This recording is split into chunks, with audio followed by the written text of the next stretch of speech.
Hello and welcome to the last playthrough of the Sertorian battles featured in the Commands and Colors Ancients scenarios lists, at least the official ones. We are still in the year 75 BC. As you might recall, the last one we played, the Battle of Valentia, was also in 75 BC, where Pompeius did beat Sertorian's two generals really badly over at Valentia. And when Sertorius got word of that big defeat over there, he he left one of his actually it was one of his legatus. He left to control the place where he was stationed at that point, controlling or keeping an eye on Metellus, the other big Roman general over here in Spain. So Sertorius, packed up a big bunch of his army and marched towards Pompeius to take care of him, basically, after the defeat of Perpenna. I think the legatus that he left behind was named Hirtuleius, that he left to control what Metellus was doing. Now the bad thing was that Hirtuleius, he didn't just stay to keep an eye on Metellus, that he actually, fought a battle against him, and Metellus actually pulling through a kind of a canaille tactic there. He got a big win against Hirtuleius' army down south. It was the Battle of Italica. I think I mentioned that also in the last video, actually, but good to repeat maybe here because it has an impact for this battle. So we have some moving pieces here now, right? So Sertorius is moving towards Pompeius. Pompeius, when he knew that Sertorius was coming after him, I mean, he has good confidence now after his last victory he got. So he's also moving against Sertorius. Metellus, the other Roman general who just did beat up Hirtuleius, he was also moving up north, because with joint forces with Pompey, they could really outnumber Sertorius and end the war. That was the plan, I believe. But there's always this, who will get the honor and glory for a battle. So Pompeius, when he learned that Metellus was going to aid him, he thought, I don't want to share my glory for the next victory I will achieve against Sertorius. I will actually engage in battle with Sertorius myself. And Sertorius, of course, not too interested in meeting two Roman armies. He also marched hastily to engage with Pompeius before Metellus could reach them.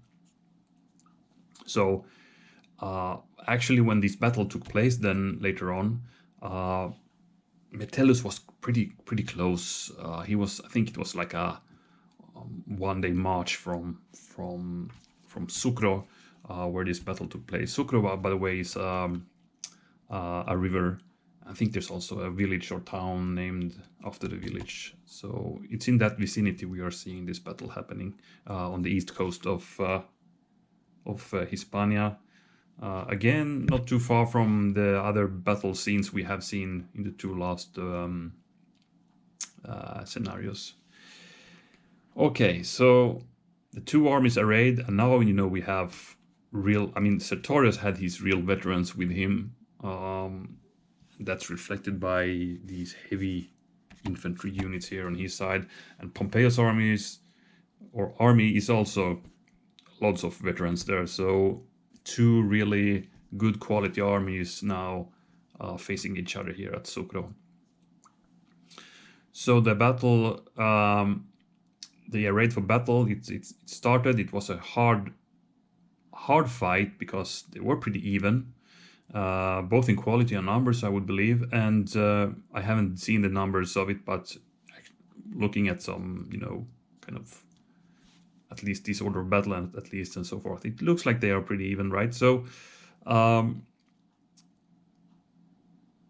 it was a hard fight, but eventually Sertorius, by the way, was located here in the center right of their line. Pompeius was leading the right of his army against Perpenna, and things were going really good for Pompey here. His wing did advance pretty hastily, or actually not that hastily maybe, but we were pushing back Perpenna's line, and there was kind of a crisis happening here at Perpenna's flank.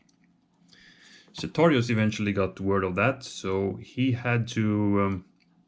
Over here it was pretty much a stalemate. It's a really even fight over here. But Sertorius had to relocate himself over to the left-hand side now.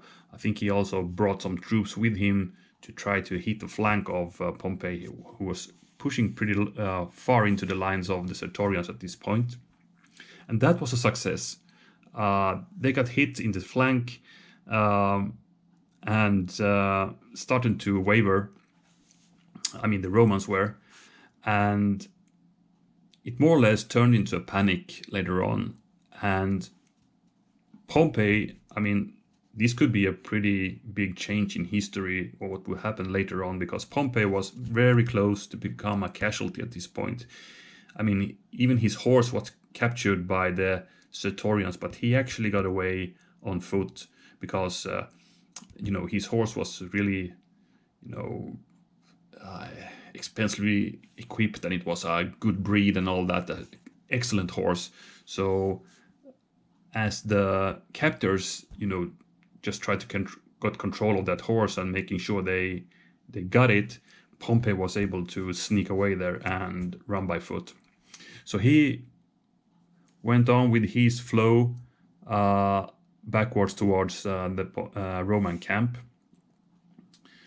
On the other hand, as Sertorius has left his place here in the center right-hand side of the Sertorian army, Afranus was having a good success here on the Roman side. They were pushing here now towards the Sertorians, who were pushed back actually close to their camp as well. And I think in somewhere I read that they even got into the camp and started looting it.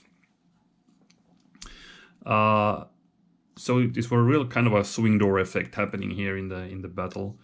As Sertorius managed to get some order in his troops again that were advancing after the Pompeian ones, he turned them back and attacked Afranus' troops who were plundering their camp. And a lot of fighting went on there. Afranus lost a lot of men there because now the Sertorians really, they attacked in real rage seeing those Romans in their camp. So the Romans got to retreat over here as well. So in the end, the whole Roman army backed off to their own camp, and this was pretty late in the battle, and fighting has gone on for many hours, I believe. So also the Sertorians were pretty much exhausted and stayed in their camp. Now, as nightfall came, both sides, of course, did rest, and at that point, Metellus, that I mentioned before, was able to march and join ranks with Pompeius here for the Roman side. So they now have pretty much two armies. Sertorius was probably planning to, have a new battle the next day, and so were Pompeius.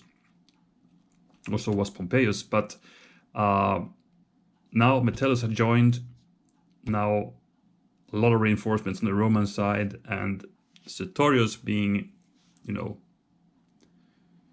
good general, he of course saw there's no reason to fight again. We will just lose badly now.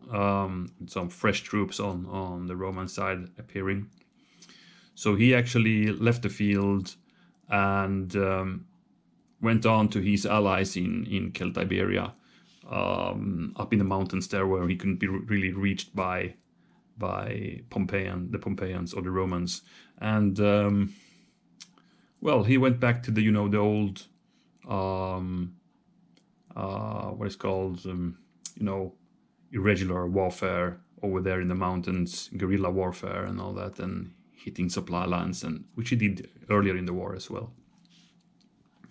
So, okay, Sucro was not the last battle that Sertorius fought against the Romans. I mean, real, kind of traditional battle, but and I mean, he was still unbeaten here as well, because even though he left the field, he got kind of a tactical victory from from the day of the battle, because he routed the Pompeians. He managed to push back the Romans that were approaching his camp, right? So I think it's agreed that Sertorius won the battle, but it was just a tactical one, and in the end, he had to leave anyway. So, well, some good, some bad news there for Sertorius. What else? Well, maybe we can talk a bit about the aftermath already. Later on, actually, I think I mentioned that before. Sertorius, of course, will get assassinated later on, and the architect of that assassination is Perpenna, who was really jealous of him. He wanted pretty much to be the real leader of this rebellion over here. But Sertorius would linger on for a few more years. I think he was assassinated in 72 BC, actually. And, at the same time here, we had other things happening around the Roman world. We have great enemies of Rome, the Mithridates of Pontus. He made contact with him. He also made contact with, with the other big rebellion coming up over in the Italian mainland, which is the rebellion of Spartacus, or the slave revolt over there. So he made contact with him as well. So there was, this was just not isolated events, these rebellions. They had contact with each other and kind of were allies here, even though I don't know how much they could coordinate really, but, still, they had some contacts, and the common interest was to overthrow Rome, of course, and Roman Republic. But so anyway, over in Hispania, Sertorius, at least he did fight another bigger battle against his will, kind of. I think it was the Battle of Saguntum, where it was the last, larger battle he participated in. The Romans were pushing up to the places where Sertorius was not hiding but dwelling, and there were some cities there, Celtiberian ones, and since he had quite a bunch of Celtiberians in his army, he didn't want to, or they didn't want to, just leave their cities open for the Romans to, sack and pillage. So they demanded that Sertorius would take up defensive lines, and so they did at Saguntum, for instance. Later on, Sertorius was assassinated. Perpenna at last got the command of the Sertorian cause, but I think at that point the morale started to break in the army, and that was a crisis for him. So there was he needed to do something to bring up the morale level of his army and his whole party, basically. So he went out to battle the Romans at, I think it was the Battle of Osca. But it turned out to be a real disaster for Perpenna. He was beaten after he was lured into a trap, basically, and they were slaughtered. And I think actually Perpenna, at the Battle of Osca, he was captured and later killed, actually, or executed. What else? Well, we could also mention a word about Memmius here. He's actually the brother-in-law of Pompeius, and he was in the battle of, I think it was Saguntum, he was actually killed there. He was married to Pompey's sister, and yeah, he was killed at Saguntum. I'm pretty sure of that. So was Hirtoleus, you know, the guy who I started off with talking about, who was the one to keep an eye on Metellus, that he got beaten down in the south in the Battle of Italica. He was also killed at Saguntum, I believe. Anyway, that's just aftermath and stories that happened after this, but at least it's a nice, you know, because after these battles of the Sertorian Wars, we will look at some slave revolts, and I think next up will actually be in the Spartacus revolts. So it's a nice bridge over there, because Sertorius and Spartacus had contact.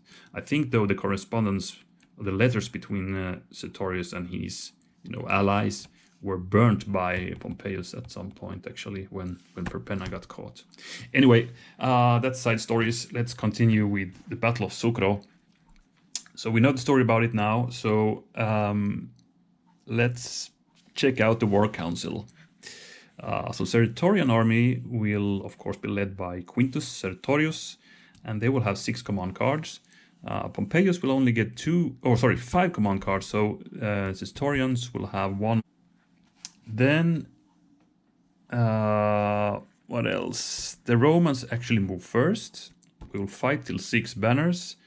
And for special rules, we have the Marius Legions rules in effect for both armies. Meaning mediums and heavies can throw their pila, having a 1-die ranged attack. Okay, I think we're good with that. So let's check out the armies as we used to. So starting with the Romans, left again, I think we used to do that. We have Memmius, the, you know, what we talked about, brother-in-law of Pompeius here. He's leading a medium-heavy cavalry unit here. He has 2 medium-heavy infantry over there and a slinger unit. Over in the center, we have Afranus. Also, we have seen him in a few battles now. A good general, by the way, according to the sources. And we have 3 medium-heavy infantry here, and also a slinger. And Afranius was a guy who actually successfully then pushed his men all the way to the camp of the Sertorians in this battle. Here we have Pompeius himself, leading one of the legionary units here. All in all, we have 4 of them on his flank. We have a bow unit and a medium-heavy cavalry. Sertorians then, well, also an interesting setup here. Over on their right-hand flank, they have a nice skirmish line up here, just before these hills here. And so we have a slinger, 2 light infantry units, and an auxilia unit over there. The heavy center line, where we have also 2 leaders. I think, this is Manlius and this is Sertorius himself. Manlius has medium-heavy infantry, well, heavy, medium, heavy, and a medium. So this is the real main battle line of the Sertorians. Back there with Sertorius, we have a medium-heavy cavalry, and all the way back there we also have a light cavalry unit. Then we have Perpenna over on the left-hand side here.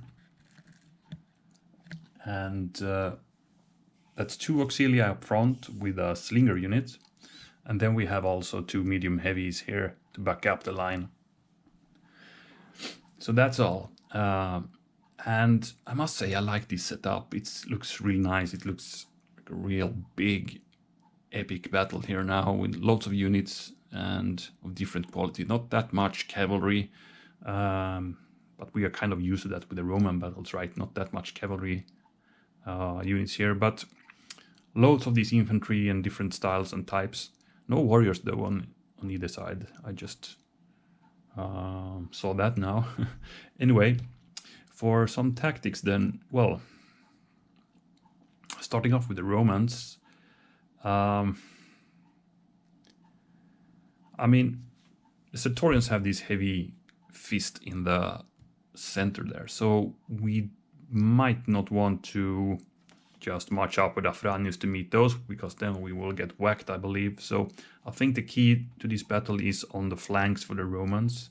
These flanks are a bit difficult because most of the units here can just evade if we attack them with our heavier guys, and then we are up hills and we can't really fight that good there. But I could still imagine that we could march up here with Memmius and scare away those skirmishers, and then maybe hit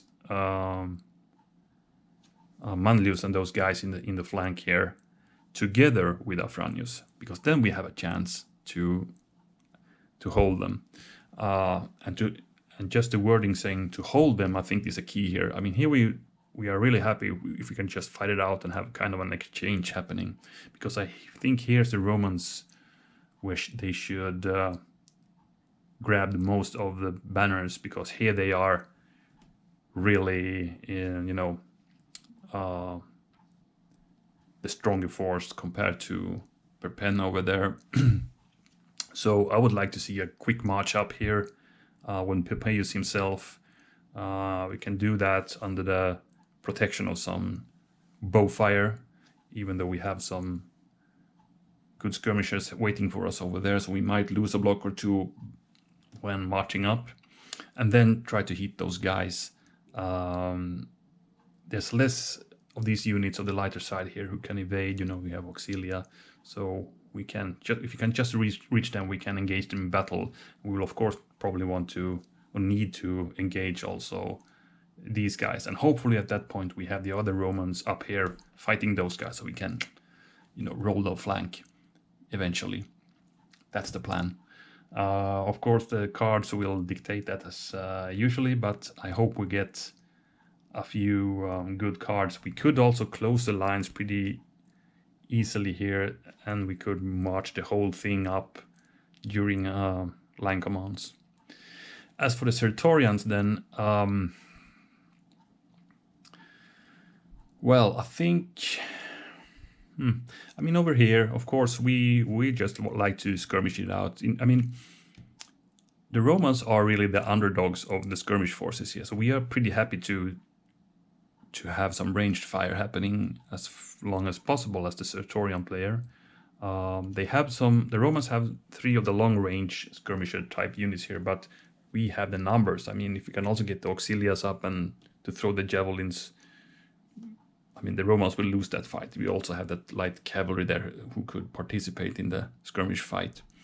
So for us, as the Sertorian player, I think it's a game of waiting. We could organize our line, bringing up some of the, linking up the whole line here with the heavier troops, and wait for the Romans to approach. And while waiting for them, we just throw everything at them. Hope we, get them down by a few blocks before the big brawl happens. We have 2 heavies, heavy infantry that these guys lack. On the other hand, the Romans have more of these medium heavies than our heavier infantry together. So that's why it would be really nice to harm them a bit before they reach our lines, and then you might beat them. Yeah, I think that's the main plans I can see just before I have seen any cards, of course, but let's see if that can be realized. So let's prepare our dice here, and I have dealt the cards, of course, and we are pretty much ready to start. And I think it was the Romans who started the game. Let me check that. Yes, Pompeius starts the game.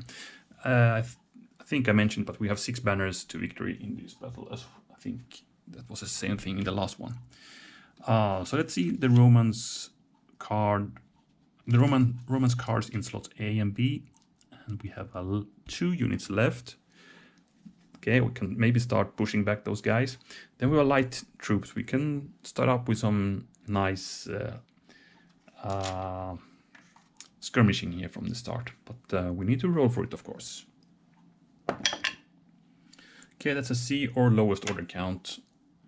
So let's see what we have in C. We have a first Reich for the Romans coming up. Okay, so let's place it. Let's place it Over here, I need to remember it's the Roman ones. Well. Let's just place it here then. Hopefully I can remember. That's the Romans who own that card. And we replaced it immediately. So we have an outflanked, or we need to play the 2 units left because we cannot play that. That will order more troops, actually 3 troops. So the outflanked or 2 units left. Let's see. You know, I said I wanted to march up here as quick as possible, so maybe we should do the outflank to start it up.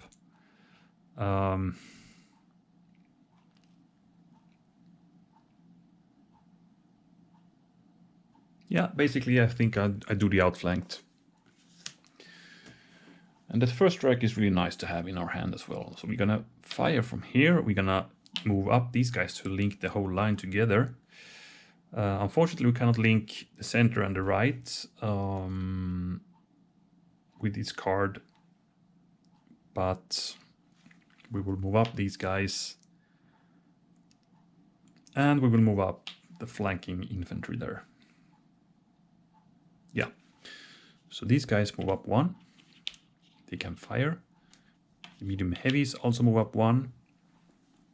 No movement with that slinger, but these guys move up to the line, linking them with Afranus.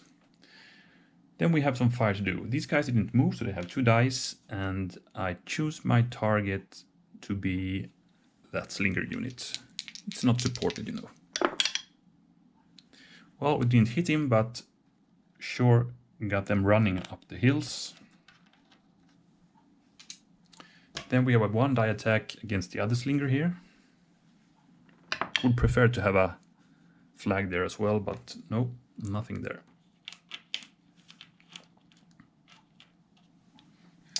Okay, that was the outflanked. Place this 1. And then we're gonna check the Sertorian's hand, or at least slots A and B, or double time, light troops, good cards there. And darken sky. Okay, they have excellent cards for their planning skirmish phase, you know. Yeah, really good. Let's see what they can do. Okay, it's an A or B, so they can choose something from over here. The double time I will not use yet. I could do the darken the sky, but I would like to get those slingers back into line before I do that. So I will actually do light troops this time.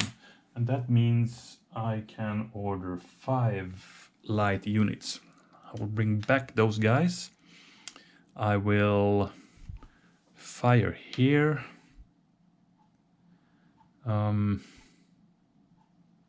I might not go forward too much over there yet with those auxilia, I think. Let me think a bit. Over here, I will for sure rush forward with my... Yeah, let's do it like this. 1, 2, 3, 4. I could do 1 more.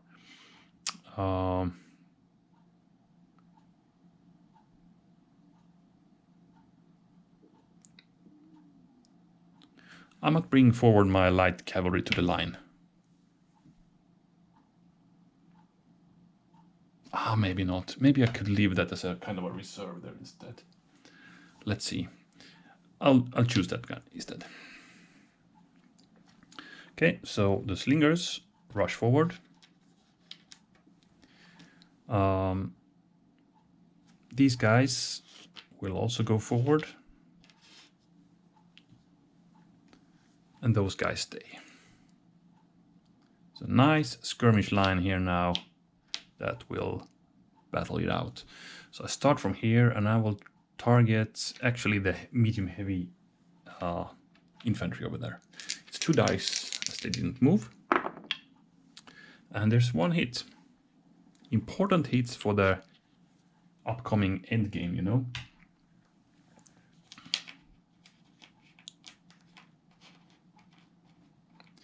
Like that. Then we have, let's see if we can harm some units here.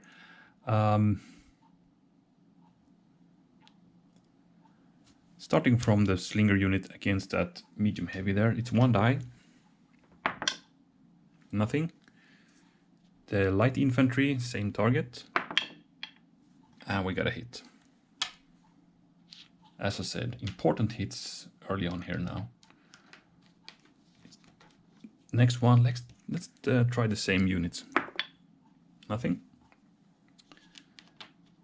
And these guys will actually throw the javelins against... that was maybe a bold move by the way I see it now. They can be attacked here.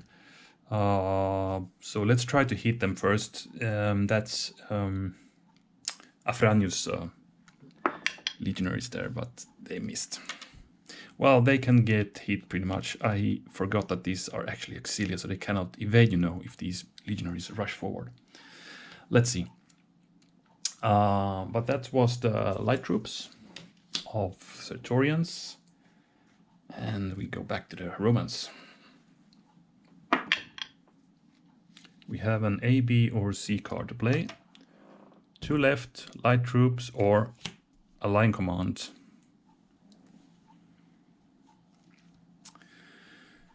Okay, line command is very, very tempting. I want to...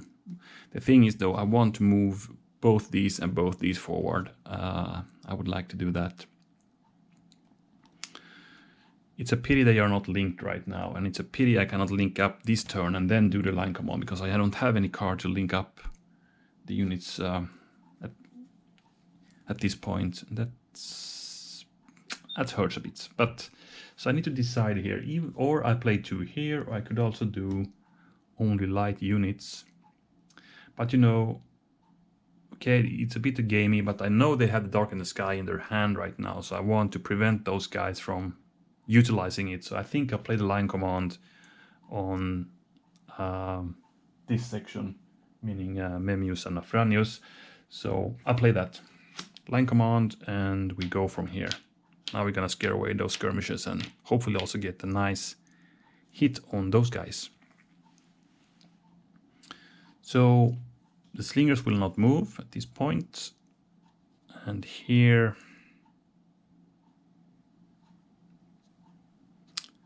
Yeah, I mean, I could have the chance to link up with those guys now, but I think that's not...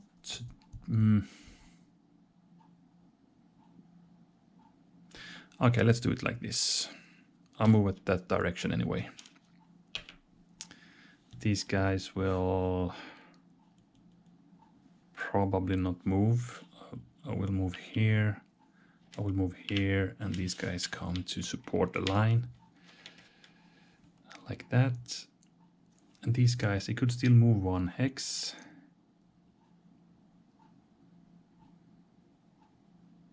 I could move them to support this line over here. Something like that. So, these guys could throw the Pila, but I don't want to scare those guys away. I'm gonna attack with Afranius now. It's 4 dice. They cannot evade. So thanks to the leader, we got 3 hits and then also a flag. Excellent result. So these guys need to retreat and they go that way. I could go in and fight again. If I do that, I place myself in the vicinity of really dangerous troops. So I might actually even wait with that. Yeah, I don't actually want to follow at this point. These guys don't have any target anymore. These guys will now attack the lights, who will try to evade, but we're gonna roll first. We got 1. Then these guys evade up the hills. I cannot take ground with that. And then we have the next one, same thing. 4 dice, they will try to evade. No hits this time. So they got up the hill. Then we have these guys who can, they have not moved, so they're gonna fire against the enemy slingers with 2 dice. Nothing. Okay, that's an interesting start of this scenario for sure. I mean, it's well, kind of working with a plan, scaring those guys away, right? That was one of the primary goals. Second thing was to engage those guys so they cannot help out here, but I don't like the fact that they are a bit in front of these guys. I would like to see these guys further on before the engagement here, but let's see. I think it's kind of going as the plan. And we should not forget the Romans had the first Reich, so they dare to do some more bold moves, I guess. That was the Romans. So the Sertorians have something to think about now. We know they had the double time, so there could be a rush out of heavier troops now attacking. Could see that happen. So we have tactics card or lowest order count. So we don't have any. We only have actually tactic cards. I believe we need to play that. Let's see what the rules say. I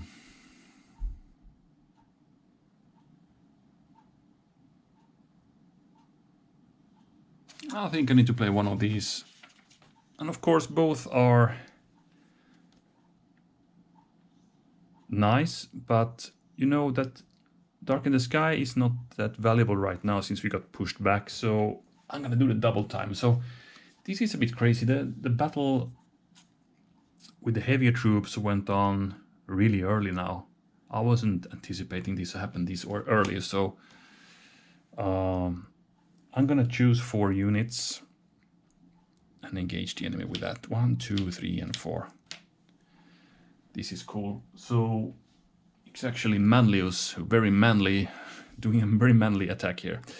Okay, so let's see who we're gonna hit. These are a bit crippled, so it would be nice to hit those guys. Too bad I cannot place my leader to support more attacks, but we need to do it this way. So we go here.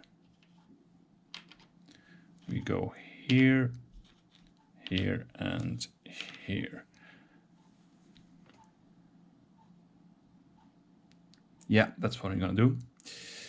No unsupported units to attack, so by that there's no reason to start at a certain point. But since we have the first strike now in the Roman hands, and I know that, I used to at that point kind of randomize who I will attack first. So what I will randomize is basically which flank I will attack first. I mean, these guys will attack here and these guys will attack here. That's for sure. But I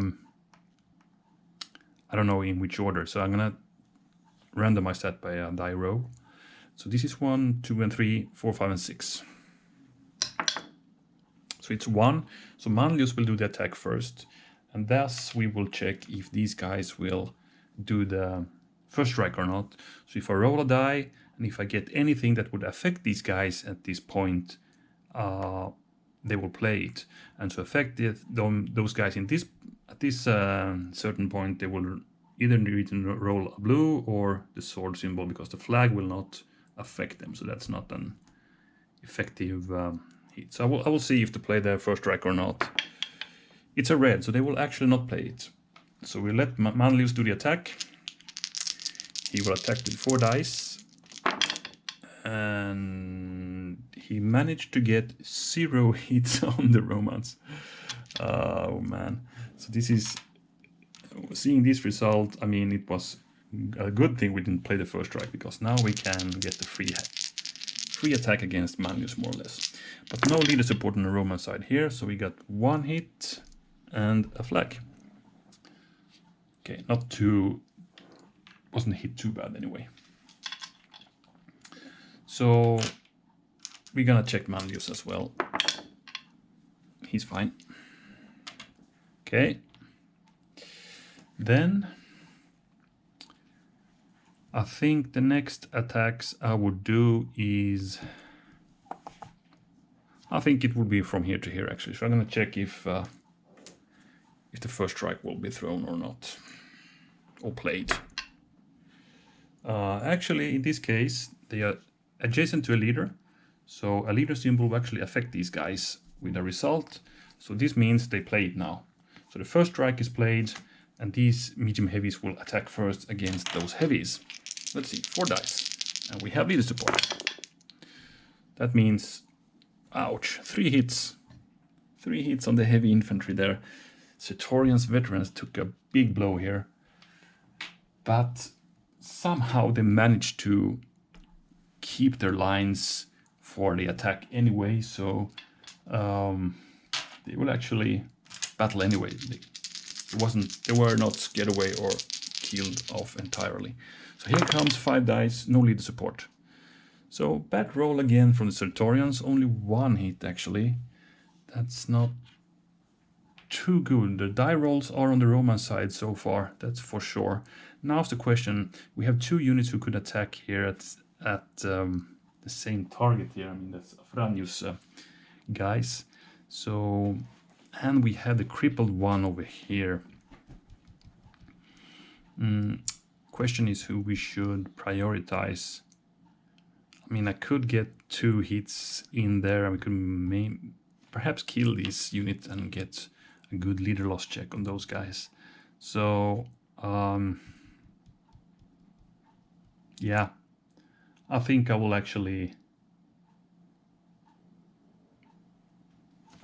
with the heavies first. And now there's no first strike left, so we're just gonna roll those dice, and we have leader support. I mean, this is crazy. What is this? No hits at all. These are medium heavies we're attacking, and 2 flags, and you know, they can ignore both. They're supported and they have the leader. What's wrong with these Sertorian dice now? The gods are really turning their back against the Sertorian side now. So now Afranus will get a big chance to hit those heavies. And he sure did with 3 hits actually. Oh crap. This attack went so badly for the Sertorians. Hardly believe it. We still have 1, and I'm actually gonna attack that crippled unit with that. So it's 4 dice, no bonuses. Let's see if you can get any hits. No hits at all. Only 1 flag, and they can ignore it. I can't really believe these die rolls. No hits. So the guys will again.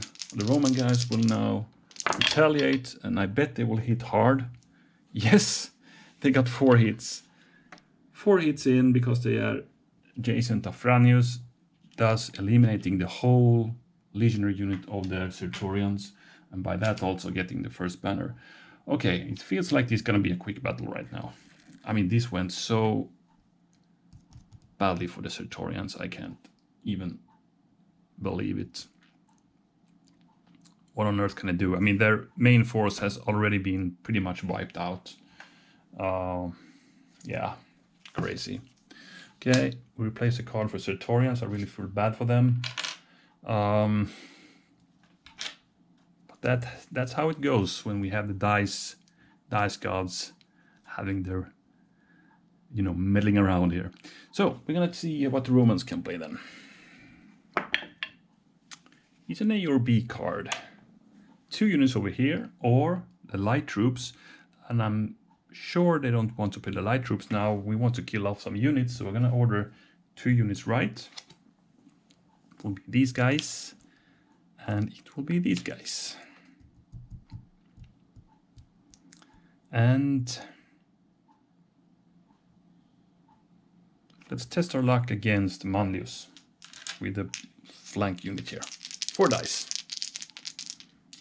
Needing 3 hits. I got 1. I got no leader support. So it's 1 hit and the flag. So we take the hit. We check Manlius. We're gonna remember we have 1 flag there, but I think they can ignore it anyway. But let's see. Maybe they want to take it anyway. Let's see. Okay, it was close to being a casualty there, but he survived. Question is, should I flee now or should I hit back?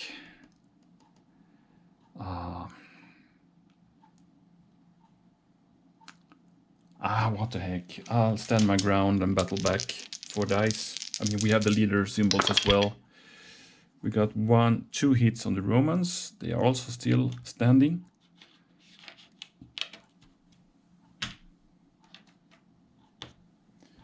Okay. Next attack, these guys will now attack Manlius. 4 dice. We have leader support now, but we actually got in 3 hits. Killing off these units. Getting the second banner for Pompeius. And we're also going to check Manlius with only 1 die. He survived though. So he will now go where? He would go... Let's bring up the hill there. We could gain ground, but... Do I want to? I don't know. Not really. Oh man, this looks... I mean, look at this thing. Nice line, still staying here. Okay, this is only 1 block, but compared to the Sertorians who did the rush attack there. Oh my. Okay. It's the Sertorians. They got a CD or E card. Leadership any section. Leadership any section and a Clash of Shields. A Clash of Shields would do a last hurrah, regaining maybe some glory and honor for Sertorius veterans. I mean, I had the impression that the Clash of Shields card, I seldom get a good opportunity to play those, because it's very seldom where there are really that many units adjacent to each other. They are all always, you know, retreated or killed off, so there's always gaps and just a few who are adjacent. And these guys will just be killed off anyway. So, I mean, with the leadership cards I could play now, I can't move these heavies away anyway, so they would just be rolled over and then it's done.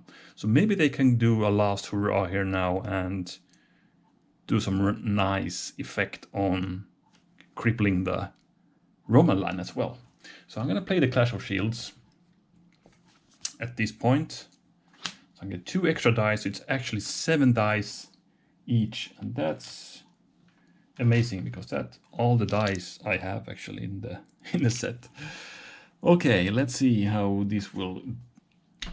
Hopefully we can do some real damage now. So let's start from the flank. These guys will now try to get a revenge on those those legionaries there. 7 dice, 3 hits needed. Okay, these are blue. So 1 hit, 2 hits, and a flag. Unfortunately, this wasn't eliminated.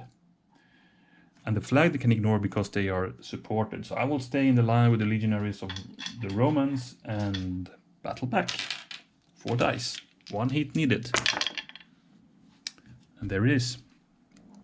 So the heavies go down. We got the 3rd victory banner for the Pompeians. Next one. I will attack Afranus himself. I'm gonna get that bastard. 7 dice, and we have 1, 2, and 3 hits, but this is a full strength unit, so they are not killed. We still need to check if Afranus is standing or not. After that onslaught, he is, but got close there. So they can now retaliate with 4 dice, and there's 2 hits actually coming in. So these guys are also dead. And we have a lead of 4-0 for the Romans. But they are okay. 3 units in 1 block state here now. So they are not that strong either now. Interesting card play there with the Clash of Shields. You know, making a kind of a, what is called, devotio, I think, right? You know, if a general charges into the enemy lines with, to get, kind of sacrificing himself to get the favor of the gods.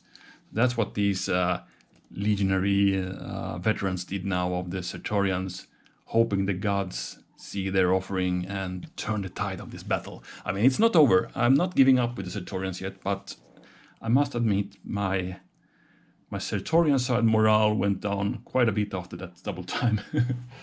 Okay. Question is, should we take a break here? I think I will, actually. I need to take a breath. This was quite exhausting just to play this thing. So I'm actually going to end session 1 here, even though maybe session 2 will not be that long. It depends. So yeah, I think you probably share my thoughts here, that double time and those dice rolls the Sertorians got with that attack was just, unbelievable. I mean, imagine what could have happened if the Sertorians had rolled the center of the Roman line right now. Let's see, we have a heavy Sertorian line here right now. That would change the scene quite a bit, right? But now the luck has been on the Roman side, so this is what we're facing. But we have a few heavies left and some good striking cavalry under the leadership of Sertorian himself.